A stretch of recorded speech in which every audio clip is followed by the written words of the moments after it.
امریکہ میں یا کسی غیر اسلامی ملک میں جمعے کی نماز پڑھنا جائز ہے؟ کیونکہ آپ کا میں نے ایک ویڈیو دیکھا تھا، تو اس لحاظ سے کوئی بھی فقہا میں اس کا قائل نہیں تھا. تو اگر جائز ہے تو پھر اس کے ساتھ ہمیں ظہر کی نماز بھی پڑھنی ہوگی یا نہیں، اس بارے میں تھوڑی سی ٹھیک ہے، شکریہ جی۔ گائیڈنس دے دیجیے. جمعہ کی نماز کے بارے میں شریعت تو یہی ہے کہ اس کا اہتمام مسلمانوں کے نظم اجتماعی کو کرنا ہوتا ہے، یعنی مسلمان معاشرے کو اس کا حکم دیا گیا ہے۔ مسلمان معاشرہ جب منظم ہوتا ہے تو کوئی باقاعدہ حکومت بن جاتی ہے، سیاسی اقتدار قائم ہو جاتا ہے۔ تو اس لیے سنت یہی قائم کی گئی کہ مسلمانوں کے معاشرے کی تنظیم جن لوگوں کے ہاتھ میں ہے، جن کو ہم اپنی اصطلاح میں ارباب حل وقت کہتے ہیں، موجودہ زمانے میں ان کو آپ نمائندے کہہ لیتے ہیں، جن پر قوم اعتماد کرتی ہے، آپ سینیٹر کہہ لیتے ہیں، آپ کانگریس کے لوگ کہہ لیتے ہیں، ظاہر ہے کو نمائندے ہیں۔ تو ہمارے ہاں اس کے لیے پرانی اصطلاح ہے ارباب حل وقت، یعنی وہ لوگ جن کو قوم سمجھتی ہے کہ وہ اس کی سیادت قیادت کے اہل ہیں، اور وہ کھولنے والے ہیں اور بند کرنے والے ہیں۔ حل وقت کا مطلب یہ ہوتا ہے یعنی معاملات ان کے ہاتھ میں دیے گئے ہیں، تو ان لوگوں کو اس نماز کا اہتمام کرنا چاہیے۔ یہی قانون ہے، اسی کو خلفائے راشدین نے اختیار کیا۔ یہ میرے آپ کے یا علماء کے منعقد کرنے کی چیز نہیں ہے، یہ بنیادی بات ہے، یہ سمجھ لینی چاہیے۔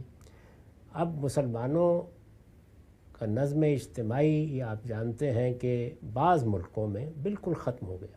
جب مثال کے طور پر برطانیہ عظمیٰ کا غلبہ ہو گیا، کچھ لوگ فرانس کے تحت چلے گئے، بہت سے ملک ختم ہو گئے، ان کی حکومتیں ختم ہو گئیں، تو ایک تو یہ حادثہ ہوا، اور دوسرے یہ کہ اس دوران میں علماء نے یہ فیصلہ کیا کہ ہم لوگ الگ سے اس کا اہتمام کریں گے۔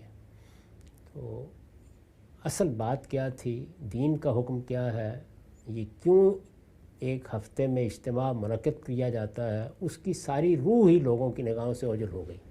اب وہ ایک نماز ہے جو لوگ پڑھ لیتے ہیں، اصل بات یہ تھی کہ مسلمانوں کے حکمران، مسلمانوں کے ارباب حل وقت وہ آئیں گے، وہ خطبہ دیں گے اور سب لوگ ان کی گفتگو سنیں گے، مختصر خطبہ دینے کے بعد 2 رکعت نماز پڑھیں گے، اپنے گھروں کو چلے جائیں گے۔ اس کی پابندی بعض ملکوں میں اس وقت بھی پوری طرح ہو رہی ہے، جیسے کہ عرب ممالک میں حکومت ہی اس کا اہتمام کرتی ہے، وہ لوگوں کو مقرر کرتی ہے، خطبہ دینے کا بھی اہتمام کیا جاتا ہے۔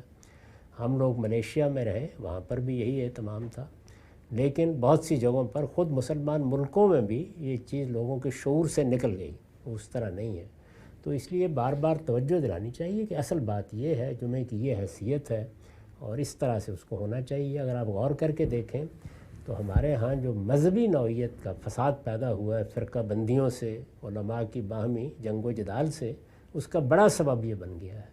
تو بنیادی بات جس کی طرف میں نے بار بار توجہ دلائی ہے وہ یہ کہ اس ممبر پر کسی عالم کا کوئی حق نہیں ہے، یہ اصلاً مسلمانوں کے نظم اجتماعی کا حق ہے اور انہی کو اس کا فیصلہ کرنا چاہیے۔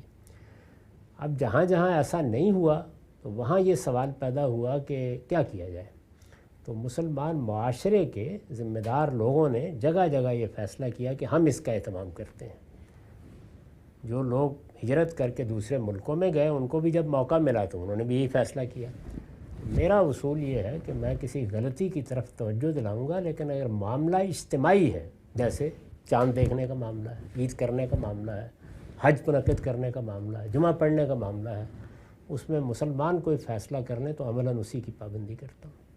تو اس لیے آپ کو بھی میں یہی کہتا ہوں کہ ایسا ہی کریں اور صحیح بات بتاتے رہیں لوگوں کو۔ انفرادی معاملات میں آپ کو حق ہے، آپ کسی چیز کو غلط سمجھتے ہیں تو آپ اپنی انفرادی زندگی میں اس کو چھوڑ دیں، لیکن اجتماعی معاملات میں آپ غلطی بتائیں گے۔